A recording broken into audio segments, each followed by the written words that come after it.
Hi everyone, welcome back to the channel. In this video, let me talk about how to fix Call of Duty Warzone mobile unsupported GPU. Now, how do we fix this?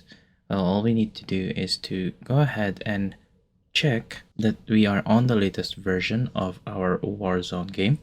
So we would need to go ahead and go to our Play Store right here, and then just go ahead and search for Call of Duty Warzone mobile, and then just go ahead and open this up.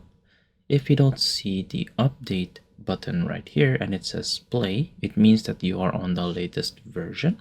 But if you see update, then just go ahead and update your game right there. If that doesn't work, another thing that we can go ahead and do is to reset our Call of Duty Mobile Warzone app by going into our settings right here. And then we're going to scroll all the way down until we can go ahead and see apps right here. Now just go ahead and scroll all the way down until you can see COD Warzone. So go ahead and open this up. Then we're going to go down until we can see storage. Now all we need to do is to go ahead and delete the data and delete the cache itself. So this will fully reset the app itself and it will just go ahead and run the game.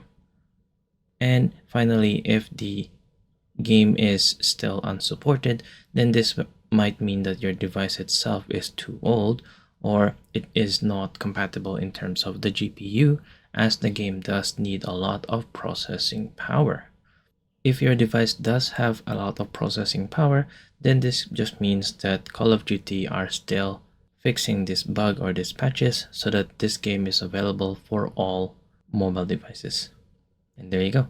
I hope that you have found this tutorial useful. See you guys next time.